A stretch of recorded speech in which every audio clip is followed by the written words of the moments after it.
Welcome to Module 2. Now that you're fired up about studying abroad, it's time to figure out where in the world you might want to go. This module is all about choosing the right country and university for your goals. There's a whole planet of possibilities, which can feel exciting and overwhelming. Don't worry, we'll break it down into manageable steps. By the end, you'll know how to research potential universities and make an informed shortlist that fits you. Let's get started. Choosing to study abroad is a big decision, and it comes with a plethora of choices. There's no one best country or university. The right choice depends on your interests, budget, career plans, and personal preferences. A few factors to consider. Firstly, field of study and academic style. Different countries often have different academic philosophies. For example, if you want a broad, research-oriented undergraduate experience with the flexibility to explore many subjects, the United States might be ideal. The US liberal arts model lets you take classes in many fields before specializing. On the other hand, if you prefer a shorter, more specialized degree focused narrowly on your chosen subject, the UK's 3-year programs could suit you better. Interested in hands-on tech or engineering? Countries like Germany or Japan are renowned in those areas and might even let you learn in another language or a bilingual program. Love the idea of co-op internships? Canada offers high-quality degrees, often paired with co-op work opportunities, plus a pathway to post-study work visas. The key is to think about what academic environment will help you thrive. Do you want breadth or depth? Theory or practical application? This will guide your country choice. Secondly, career goals and post-study opportunities. Consider where you might want to work after graduating.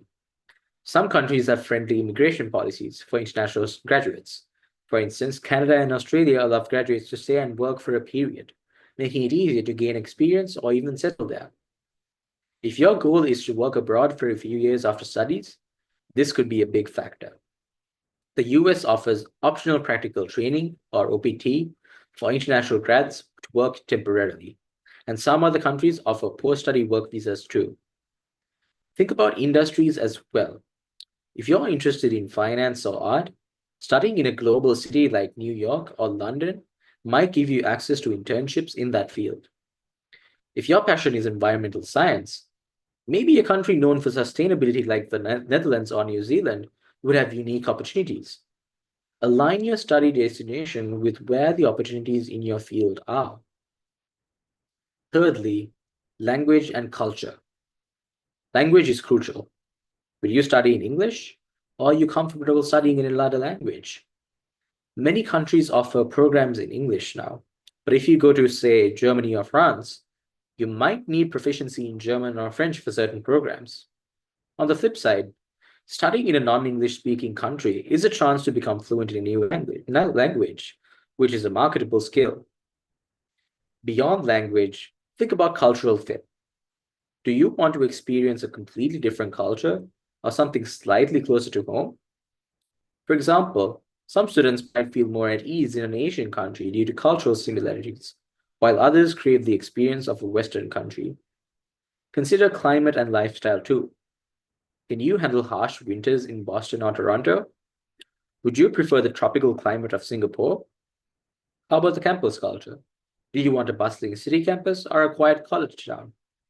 These might seem like small details now, but they'll affect your day-to-day happiness. The fourth point, budget and cost of living. Your finances will play a big role in narrowing options. Some countries, like Germany or Norway, have free or very low-cost public universities for international students. On the other hand, countries like the US have very high tuition fees, often over $50,000 per year at private universities. There's also living costs to consider. Living in a big city like London, New York, or Sydney can be significantly more expensive than living in a smaller city or town. Also note that many places have different tuition rates for locals versus internationals. For example, EU citizens pay no or low tuition in many European countries, but non-EU students pay more. As a Sri Lankan student, you'll be paying the international rate almost everywhere. So make sure to look up those figures specifically. Don't be discouraged by high costs you see. Remember, scholarships and financial aid, which we'll discuss in Module 11, can offset those. But you should still factor into which countries are realistic. If you know you'll need a full scholarship, you might focus on countries or universities known to give generous aid to international students.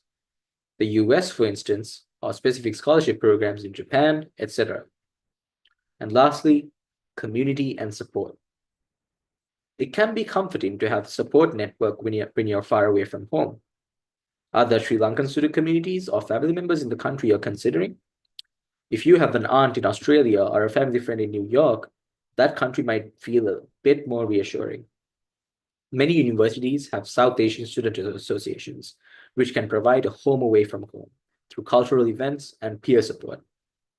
While this shouldn't be the top deciding factor, it's worth considering. Some students prefer being pioneers. Maybe you'd love being the only Sri Lankan at a small Italian university, truly immersing in a new culture, while others feel better knowing there's a familiar community around. Know your comfort level. There's a lot to think about. A helpful exercise at this stage is to list your priorities. Maybe you list number 1, full scholarship opportunities, number 2, English-speaking country, number 3, strong engineering programs, and number 4, warm climate. That could point you toward places like Singapore or certain US states or even Middle Eastern countries that teach in English.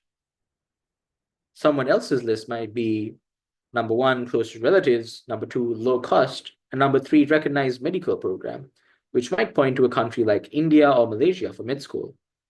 There's no wrong answer, only what's right for you. Once you have some target countries or regions in mind, the next step is to dive into university research. There are thousands of universities worldwide. How do you narrow it down? Here are some tips. Number 1, start with your field of interest. Make your intended major or field of study your compass. If you want to study computer science, find out which universities are known for their computer science programs. You can use global rankings by subject, such as the QS World Subject Rankings, or simply Google best universities for computer science in X country. For example, if you're in Canada and you love CS, you'll discover University of Toronto, UBC, Waterloo, etc.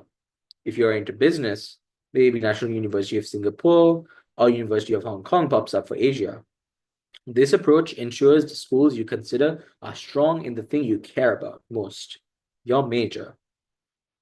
Secondly, use rankings, but with an asterisk. University rankings can be a helpful starting point to gauge a school's reputation. The QS World University Rankings and Times Higher Education Rankings list global universities by various metrics. The US News and World Report has rankings for US colleges. These can give you a general sense of which universities are highly regarded. However, don't chase rankings blindly. The highest ranked university isn't automatically what's best for you. Rankings don't consider personal fit, specific programs, campus atmosphere, etc. Use them to identify some prominent names, then research those names deeper. Sometimes a lower ranked university might have the perfect program for your niche interest or offer you a huge scholarship that a higher ranked school wouldn't. Thirdly, dig into the details. Once you have a few universities to look at, visit their official websites. Every university has an undergraduate admissions section, often with a page just for international students. There you can find the courses they offer, details on each major, faculty profiles, research facilities, etc. Check if they have the exact specializations or courses you want. Read about the professors in your department. Are they doing research that excites you? Look at the structure of the degree. Is there an exchange program, a built-in internship, an honors thesis? Also consider the overall environment. Do you prefer a large university with tens of thousands of students, or a smaller, close-knit college? Do you want to be in a big city or a quiet college town? These factors will affect your experience. So as you read about each school, imagine yourself there and see if it feels right. Number 4, leverage search tools and databases. You don't have to comb through each university manually. There are tools to help. For example, College Board's Big Future for US schools lets you filter colleges by location, majors, size, etc. UCAS for the UK has a course search where you can find which universities offer, say, mechanical engineering with robotics. The site College Express is recommended by admissions gurus as well. It has tons of lists, like colleges with great scholarships for international students or best colleges for environmental science. That can service schools you might not have heard of. Since you're a prospective international student, definitely check if the universities you find have any specific note about scholarships for foreigners. Another tip, use Google creatively. Search things like top universities in Europe taught in English, or best universities for biotechnology in Asia. And of course, TSN's own resources, like our university and scholarship database, can be super handy. We've compiled many options. We'll talk more about those scholarships later. As you gather info, create a spreadsheet to keep track. List the universities, the country, the program name you're interested in, entry requirements, tuition, scholarship opportunities, deadlines, etc. Having it all side by side will help you when you eventually compare and decide. Number 5, understand admission systems. Each country's application process can be a bit different. As you research, note how you have to apply and what counts. In the UK, you typically apply through the UCAS system. You'll choose up to 5 universities or courses and submit one common application. UK schools mostly care about grades, like A-level or IB courses, and maybe an admissions test or portfolio for certain courses, plus your personal statement. It's a more numbers-driven process. If you meet the grade requirements and write a decent essay, you have a good shot. The UK process was covered a bit in Module 1 stories, and we'll cover it more in Module 3. In the US, applications are done individually or via the Common App, which lets you apply to many colleges at once. US admissions are holistic. They look at everything: your school grades, admission test scores, essays, extracurricular activities, recommendation letters, maybe interviews, etc. We'll dive deeply into each of those in upcoming modules.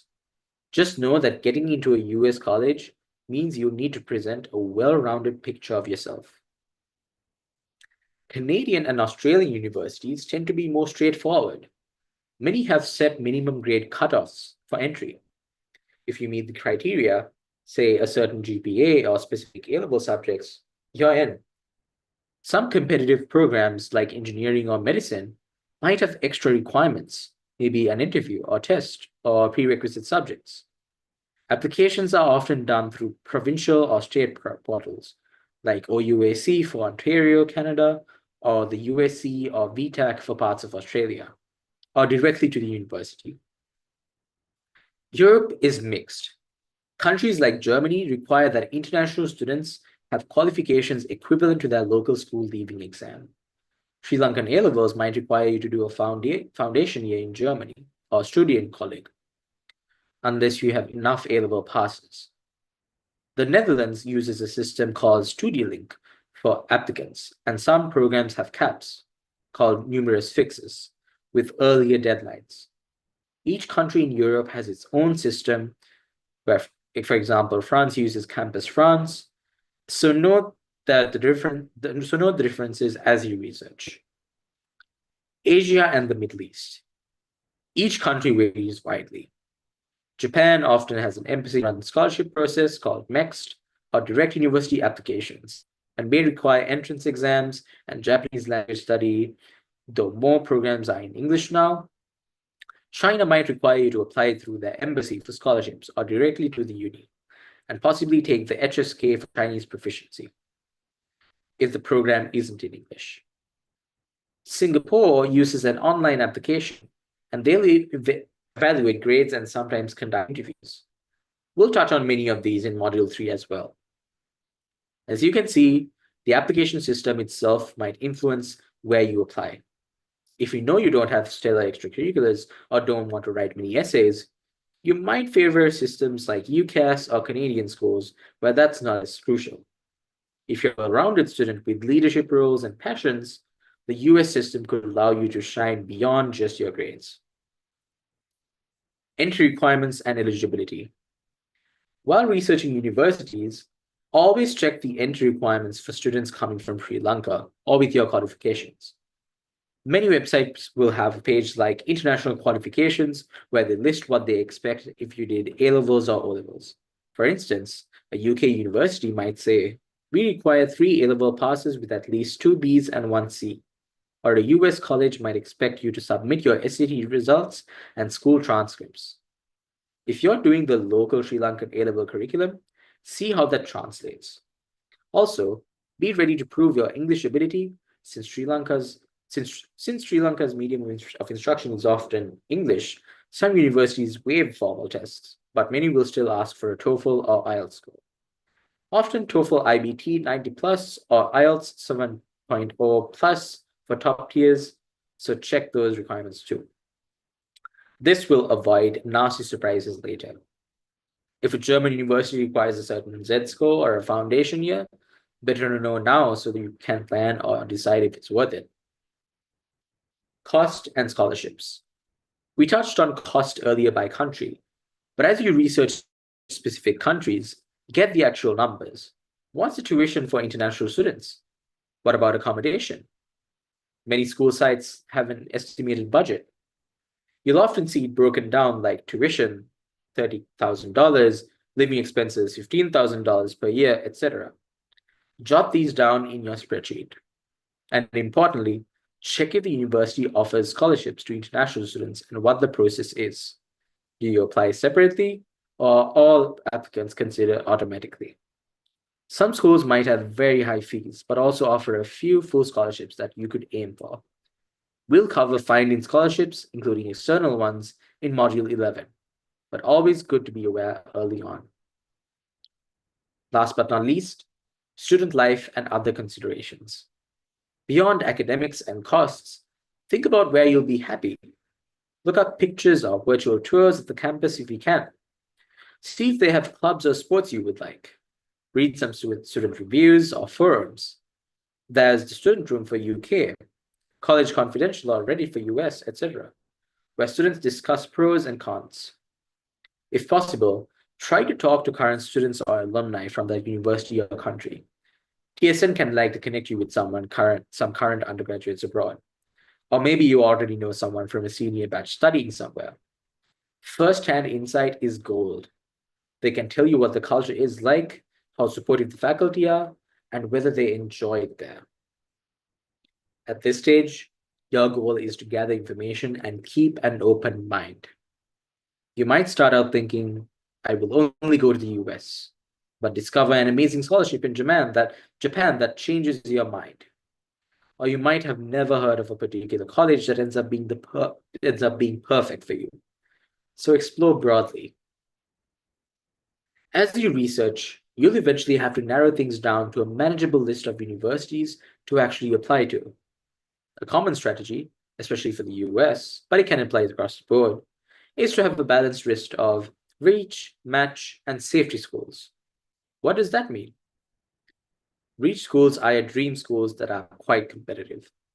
These are the ones you hope to get into, but they aren't guaranteed. For example, Harvard is a reach for just about everyone, or maybe National University of Singapore if you're aiming high in Asia. Secondly, the match schools or target schools are schools where your academic profile is around the average of admitted students. You have a solid shot at these, and if your predicted grades or SAT scores line up with what they usually accept, it's a match. Lastly, safeties. These are schools that you're pretty confident you'll get into, where your stats are well above your typical range, and that you'd be okay attending if others don't work out. Why do this? It's an insurance policy so that you're not left empty-handed. For example, if you apply to 5 extremely competitive universities and nothing else, you might get 0 admissions simply because of how competitive those are. But if you include a couple safer options, you greatly increase the chance you'll have at least one offer in hand. And often those safety schools will still provide great education and maybe scholarships. In fact, many experts suggest most schools accept most students. The average acceptance rate in the US, for instance, is around 64%, meaning the majority of colleges are not ultra selective. With good planning, you will find a place that welcomes you. If you're applying across multiple countries, think of balancing each system too. Maybe you choose 10 reach, 5 match, 5 safety in the US, and 5 to 10 safer choices in another country, like Malaysia or India as a backup. For example, that way, if the Western options fall through, you have somewhere to go, perhaps a university where you already got admission locally or regionally. Always good to have a plan B and C. Finally, keep track of deadlines. Different countries have different timelines. US regular application deadlines are around December or January. UK UCAS is January, Oxbridge and Medicine. Canada through Australia often around later, since their school year starts in February, etc. Jot these down in your spreadsheet so you don't miss anything. Time for action. Now that Explorer are the best thing to start after this module. First, pick a few countries that interest you and where you could see yourself studying. Second, for each country, list at least 5 universities to look into. Sorry, 10 to 20 universities to look into. Use the tools and tips above. Search by your intended major, look at rankings, ask teachers for names, etc. Thirdly, sheet or list to keep programs, requirements, info, etc. Lastly, identify one reach, one match, and one in your initial list. Size. Your final list, but it gets you thinking and backup plans. The goal of this call to action is you actively engaged with the possibilities. It's one thing to hear about options, but you'll feel much more focused once you see real names of universities and imagine yourself applying there. You might discover a university you love that you hadn't heard of before. This stage is about casting a wide net and learning. Dream a little. You could open Google, read student blogs from universities, pick what it'd be like. This is the fun part where everything is on the table. So start research engine now. In the next module, we'll dive deeper into non-US universities, discussing specifics about applying to the UK, Canada, Australia, Europe, and more. The general approach you've learned. Happy reading and see you in Model 3.